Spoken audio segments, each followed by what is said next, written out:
I would call it a full-service bread maker for home bakers who want reliable, repeatable loaves with minimal fuss.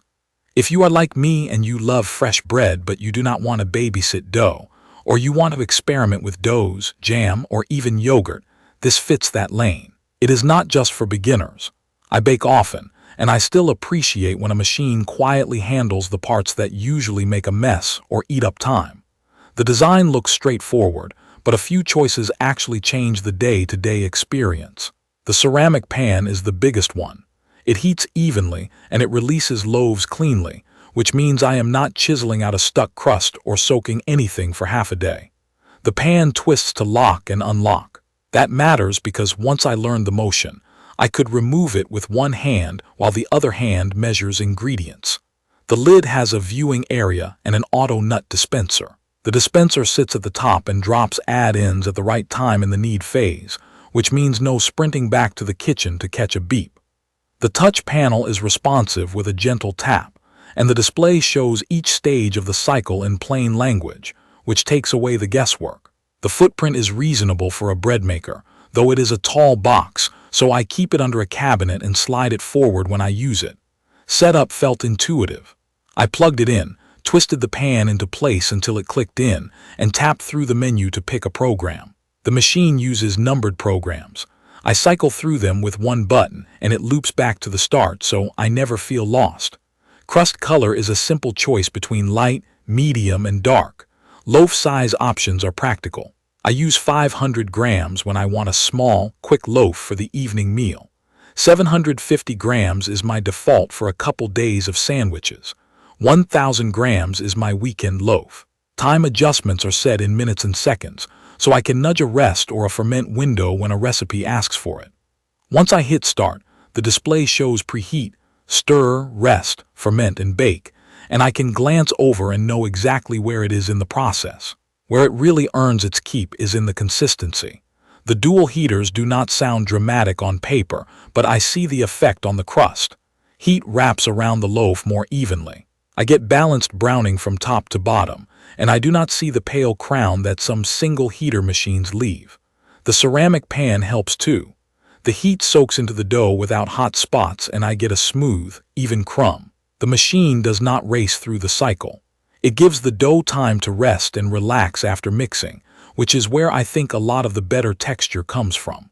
The motor that handles kneading has a steady rhythm, not jerky stops and starts, and that matters for gluten development. Noise is present during kneading, as you would expect, but it is a steady hum and thump that fades into the background.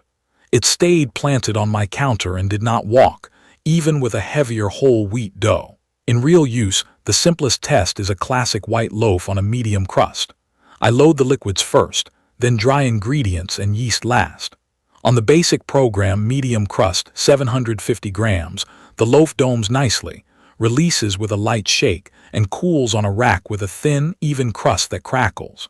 The crumb is soft and even and slices hold together without tearing. I have repeated that exact loaf multiple times, and it behaves the same, which is exactly what I want from a bread maker. Whole wheat is where machines often stumble. On the whole wheat program, I get a slower knead and a longer rest that prevents a tight, dense brick. I add a bit of honey and olive oil, and the machine turns out a loaf that is hearty but not heavy. I set medium crust because whole wheat darkens faster, and the dual heaters keep the top from over-browning while the center finishes. If I push to the full 1,000 grams, the dough rises high and gets close to the lid, so I keep an eye on hydration. A touch less liquid on that large size helps it finish with the lid clear. The auto nut dispenser is more than a gimmick. I tested it with walnuts and raisins. It clicked open in the back half of the knead, and the mix-in spread evenly. I did not get clumps, and I did not have to hover for a notification. The door on the dispenser makes a soft clack when it opens, which is audible but not jarring. Cleanup after a mix-in loaf is still quick, because the ceramic pan does not hold onto sticky sugars or fruit residue. Gluten-free baking can be tricky. The dedicated program here uses a shorter mix and a single rise that respects the structure of gluten-free doughs. I used a reliable gluten-free flour blend and followed the basic liquid to dry ratio. The result was a loaf with a tight, but moist crumb that's sliced cleanly after a full cool down. It is not as airy as wheat as expected, but it is well set and not gummy. The machine does the part I dread the most, which is mixing just enough to combine without overworking. I also tried the jam function with fresh strawberries and a little lemon juice and sugar.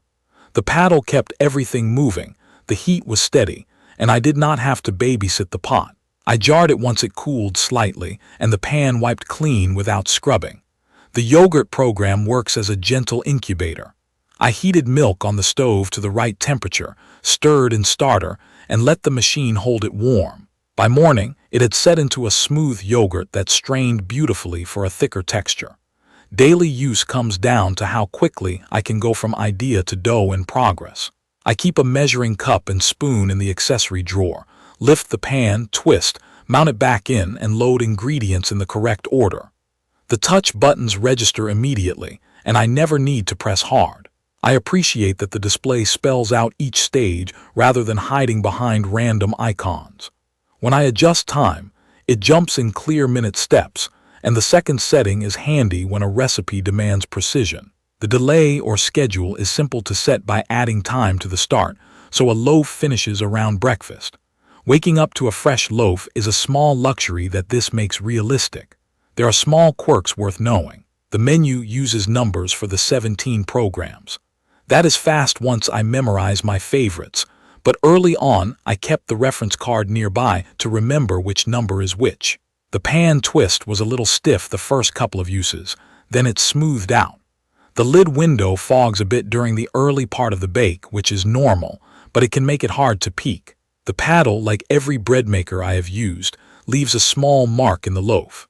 It has not bothered me, but if I want a perfect bottom crust, I sometimes remove the paddle after the final knead. The outer shell warms up during baking, and the top surface gets hot, so I keep a clear space around it when it is running.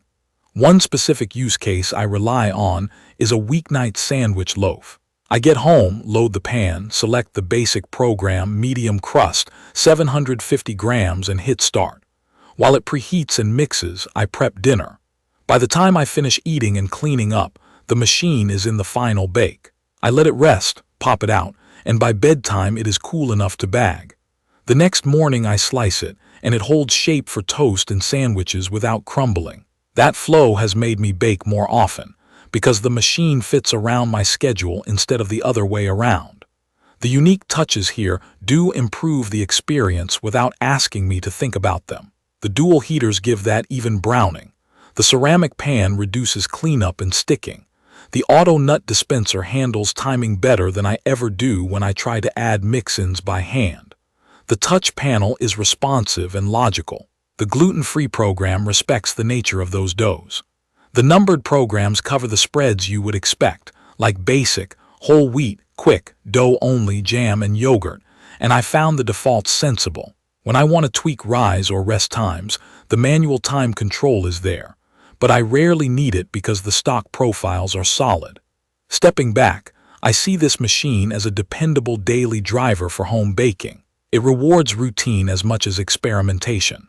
If you want to press start and get a reliable loaf with even crust and soft crumb, it does that. If you want to explore whole grains, gluten-free, or add-ins without babysitting, the features support that too. If you want restaurant-level artisan loaves with wild hydration and open crumb, you might still prefer hands-on methods and a baking stone in an oven. For everything else, this covers a lot of ground with a calm, consistent approach. It is not flashy, and it does not ask you to learn a new language to operate it. It starts, it kneads, it rests, it bakes, and it tells you exactly where it is along the way. I would recommend it to anyone who wants fresh bread on a regular basis and values consistency and easy cleanup. I would also recommend it to families where dietary needs vary, because having gluten-free and whole wheat programs that actually work makes life simpler. If you already own a basic bread maker and you are frustrated with uneven browning or sticky pans, the dual heaters and the ceramic pan solve those exact issues for me. You can find detailed information about the KBS Bread Maker 710W dual heaters in the comments section. See you in the next video.